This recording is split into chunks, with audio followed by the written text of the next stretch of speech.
25 ways to break Mario Maker 2, and have fun doing it. Whether it's turning the game into an X-ray, making some of the biggest bosses in Mario history, or otherwise just forcing Super Mario Maker 2 to work in ways that it's not supposed to be.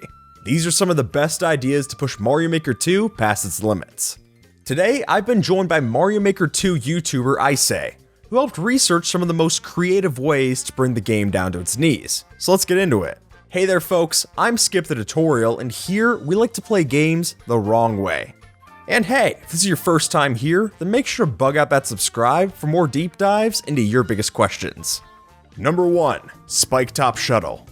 Today folks, we're going to be building a bit of a space program, and first on our list is a spiketop rocket.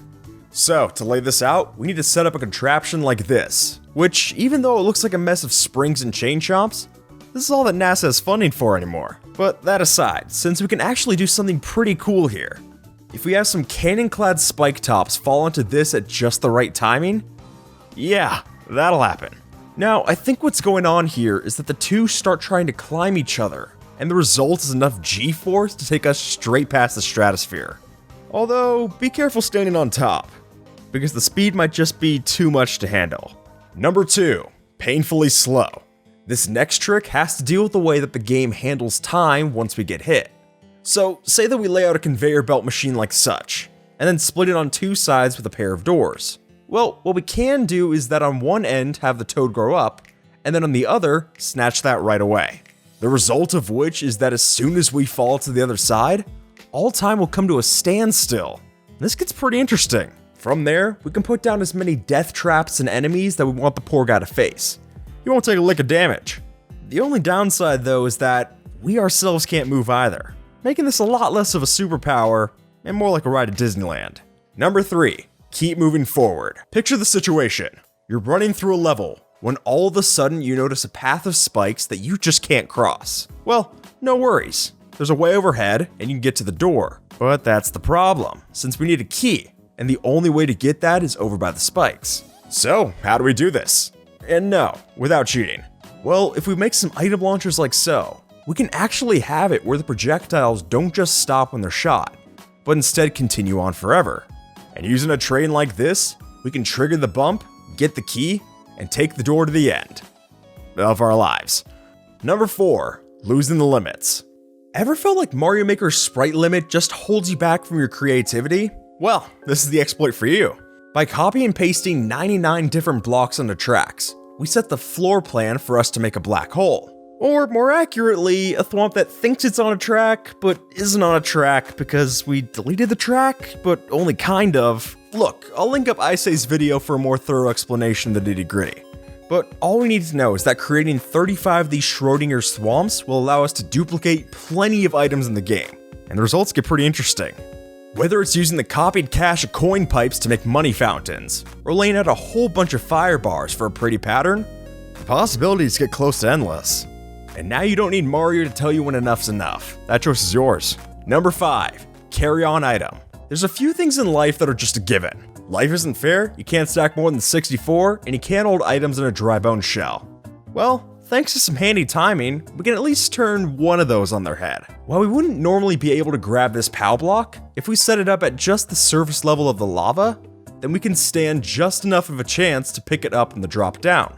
And while it's not intentional, it does make for some pretty clever level design, meaning situations like this, where we need to use the technique to get past the wall. And while it does have some pretty cool uses, my favorite part might just be the way the item kinda floats there when you turn into a skeleton. That's just too silly to pass up on. Number 6. Boom Boom Blast Off. For this one, our scientists found a pretty ingenious way to advance the aviation program. And even better, this tactic relies solely on the buddy system. To pull off a Mario Maker helicopter, all we need is 2 Boom Boom bosses in the same pit, and off they go. In fact, they don't even need to be standing up for it to work. If you conk their head, that just means there'll be a flying pair of shells instead. Also, because it works on pairs, you can set 2 sets of 2 in the same space and start multiple launches at a time. Just make sure not to be in a style other than Mario 3D World, because they're not as ready for this high-tech solution. Number 7. What just happened? Now, if you blink, you might miss this one, so pay extra close attention.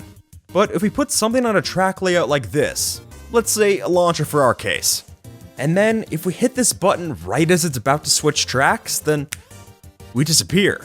Even slowing down the footage doesn't give much of a help to see how it's done.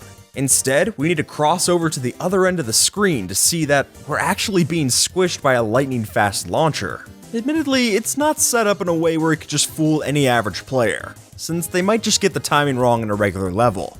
But using it as a quick way to mess with your friends, that's too hard to pass up on.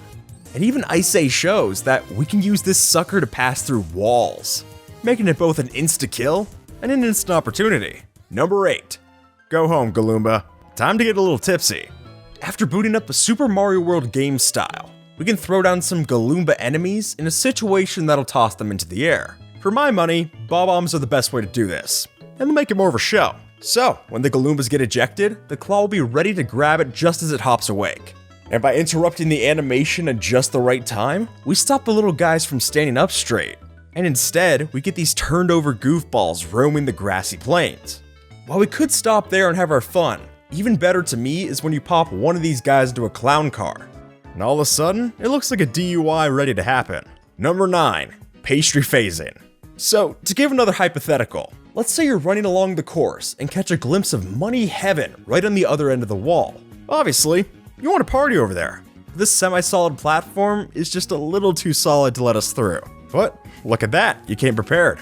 Using some overhead donut blocks, you can trigger those and then stand ready to go on the slope beneath. The sheer deliciousness of those Krispy Kremes will clip you right through the platform and on track to fill your pockets. It's a subtle exploit, but it might just make for a fun puzzle for those who are extra game savvy. As long as you just use 3D World, because in the other versions, it's just empty calories. Number 10. Changes scenery. This is one of the more complex ones on the list, but trust me, it's worth it. After dropping into a sub-area and laying out a track of conveyor belts just like this, we can glitch the game in some really nifty ways. All we need to do is make sure to go through the door right as we power up, and then hold on through until, suddenly, the whole world shifts around us. Firstly, make sure not to have any blocks boxing us in the bottom corner. But yeah, after that, your eyes aren't playing tricks. The world really did change back to the ground theme. Although, all properties from the previous stage do stay the same. Meaning we can do things like swim without water, give a ghost house spotlight, or even have the moon during the day. While it takes some practice to pull off, this can definitely be one of the most robust game breaks in Mario Maker. Oh yeah, and make sure not to do this in Maker mode, otherwise you'll just crash the game straight up. Number 11. Story's Finale. Say, for whatever reason, you're just fed up with story mode. Maybe the level's giving you trouble, or you're just tired of doing Toadette's dirty work. But regardless of why, you just want it to end. And while a cop-out would be to just navigate the menu out of there, that doesn't pack enough punch. No, what we'll want to do here is after getting Luigi's free handouts, we can set up a simple 2-grid build of a POW block and style-specific item like so. The result of which, when placed at the front of the level, will just crash the game entirely.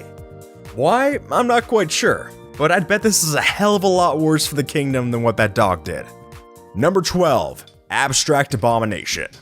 If you like the change of scenery trick, but want something that's bundles crazier, this is for you. Using that same layout in a vertical sub-area, we can turn the game into Mario's fever dream. You see, when everything reverts back to the ground default, for some reason, that also messes with the way that the game renders the vertical screens. So, if we take the clown car up to the top, you'll quickly see the world fall apart right in front of your very eyes. And sure enough, it works in every single style, so you can choose your ideal palette for the world to melt and enjoy the trip. And if you want to really crank up the abject horror, hit the pause screen a few times to really secure your path to madness. Number 13. Bad Unboxing. I'm sure you've seen some pretty confusing unboxings in your YouTube recommended, and while this one might not top those, I'm still not quite sure what's going on. In a 3D World course, you can set up these on-off spike boxes that trigger with a switch. Pretty standard fare. But if we throw Magic Koopas into the mix, then all of a sudden, those off boxes become something wholly different. If one of the wizards hits a spike box while it's not on, they unwrap an enemy out of the center. And not only does that mean that we can clip through the things, but we can also stand inside of them while they're on and not get hurt. Plus, this even works with the yellow ones if you hit them on tempo, which means there's plenty of ways to cheat death, or at least try looking like you're doing it. Number 14. Chasing Chomps. Unlike Mario 64, Mario Maker doesn't have any flying carpets for us to ride, so what's the next best thing? Chain chomps, I guess. But honestly, if we took some of the big lovable guys into a small space with a one-way gate and a music block, we've got ourselves a ride right over to the other end of the screen. Plus, just being able to spin jump onto these metal dogs really beats out anything a magic carpet could do anyway, unless it's from Agrabah. Number 15, spin to win. Get your buttons ready to go, because this just comes down to timing. While it's tough to pull off at first, we can actually hold on to items while spin jumping, so long as we hit a P switch right beforehand. In the end, despite looking kinda goofy, it does offer up some pretty cool tech for level design, and I'm sure it's an unintended problem that you all could turn into some well-crafted fun. Just make sure it's better thought out than mine, and I'm sure you'll be on the right track. Number 16, ceiling fan. This takes the cape for one of the most precise glitches to pull off. If we start running with a cape feather, then crash land into this bumper just right, then our guy will get drawn to the ceiling like a magnet until the end of the run.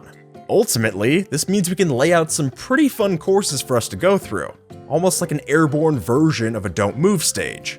And like a don't move stage, one last note is to not hit the D-pad as you crash into the bumper. Otherwise, you'll get stuck on this one for just as long as I did, and no one should have to do that again. Number 17, we all float. For our next magic trick, we'll be needing a volunteer, and that comes right in the form of hidden vine blocks and doors. And for this to work, we need to hit the block right before we enter the door. A good way to gauge this is by looking right when the block puffs up from the hit, and then go right before the vine pops out. Then, we step through a door to reset the room, and just like that, we have ourselves a fully functioning invisible block. Repeat this as many times as you can for a nice walkway. And when you get tired of it, just whack the block again, and you'll get the vine like before. Number 18, tight squeeze. To pull this off, we need to blast right through the past, and go straight to the original Mario Bros theme. Here, we can snag the big Mario mushroom that's critical for climbing out of trouble. And while that does make Mario into a certified big boy, it doesn't quite help us get the extra height, especially in a cramped spot like that. However, if we lay Mario into a bone boat and then pop through a door, we earn ourselves the chance to climb walls by just holding to the side of the screen, so we can sail up top and grab all the goodies that we need. Only problem is, we can't get down, so make sure to get extra comfy up there. Number 19, clown collision. Okay, prepare for this, because we're about to get a bit of road rage. With a sideways thwomp inside of a clown car, we can prep the perfect vehicle for our crash. You see, if we smash into this at just the right angle, then we're set to go flying up and over for miles and miles. And while I'd love to say this gets even crazier in a double car crash, it doesn't seem to hold the same explosion. Regardless, I don't think insurance covers any of this. Number 20, supersize me. Earlier in the list, we had our fun using the 99 blocks on tracks to create the black hole glitch. But there's more we can do with just those blocks alone. One of my favorites to do is that when you put down a big Bowser into a clown car, bring the total number of blocks to 100, and then erase that same Bowser, we can undo the car and it'll stay that same big size. So if we then drop in another big Bowser on top of the ride, we get a full-out monster mobile. And while the scale of them is terrifying to look at in any version of the game, the way they look in the Mario Bros. U includes disembodied limbs and all kinds of new terror. But if disaster isn't your style, the same method works for setting up extra big clouds for us to fly around in. And the results tend to lean a little bit happier. Number 21, plumber's best friend. What's the point of a space program if we can't send our loved ones into orbit with us? Well, luckily over at Skip the Space Industries, we've got just the solution. If we place a newborn Yoshi egg right on top of some low-bearing note block like so, we can use the power of rising tides to send our pal right into flight. Granted, the use of rising lava or poison might seem barbaric, but I promise you, that Yoshi stays entirely safe in this process, and overall, gets a new opportunity to explore the stars just like it dreamed of. Number 22, there's always one. Infinite Lives exploits are a staple of the Mario series, and Mario Maker's no exception. With the power of doors and special conveyor belts, we can turn a simple piranha plant into hundreds of 1-ups for us to use. All we're required to do is hold for an extra long jump to press the switch up top, but then we're in the money to reap our rewards. Admittedly, it's not as hard to set up as some of the other 1-up glitches in history, but I'm glad to see that even in bringing over Mario 3D World, they unintentionally left in some of its exploits. Number 23, who turned off the lights? This shows off the darker side of a previous glitch. While we've used this layout now for both the change of scenery and abstract glitches, 3D World once again brings us to a new frontier, in the same vertical sub-area. If we pop up top, everything will start to look blurry. And while this might make it seem like you've left your glasses off, we can push this one step forward by pressing the menu button up there. Just like that, the color drips away, and we're left with black and white silhouettes to run through. Purely based on visuals, I think this is the coolest looking glitch of the game, and it still amazes me that any of this negative image stuff can happen at all. Number 24, boosting blasters. So not only are we trying to maximize speed to the stars, but we're also looking into space travel down here on Earth. And you'll see the best way to make it happen is to have two launchers overlap in such a way that they start to freak out like crazy. Sure enough, if we stand on top of them, our momentum's sure to get a little bit wonky as well. And while that's interesting, it's not breaking any speed records. The way for us to do that is by timing a jump right off of this contraption, the result of which will send us flying beautifully to the other end of the screen. And we can apply this for some pretty sweet launch pads in the game. Just drop these in your world and get ready, set, go. Number 25, up, up, and hooray. To round off the list, it's time we sent our best and brightest into space like the rest of them. For this to happen, we can use the power of this thwomp-engineered machine to blast off. Look, I get it. It's not the prettiest, but if we have a shell or something to trigger the note block before our ship does, we can take this baby straight to the moon. Although, yeah, it's a bit tough to land on top, but if we grab the shell as well, then hell, we've even got ourselves a helmet to head off to the final destination. But don't get too attached to the new frontier. It'll all be over quick. With that, those are 25 of my favorite ways to break Mario Maker 2. And hey, make sure to check out Icay for more Mario Maker madness. But if you're interested in seeing more games play the way that they're not supposed to be, then rocket over to that subscribe for more videos. And exploit this one over here to see 23 ways you can break Minecraft. Until next time, take care, and you have a good one, alright?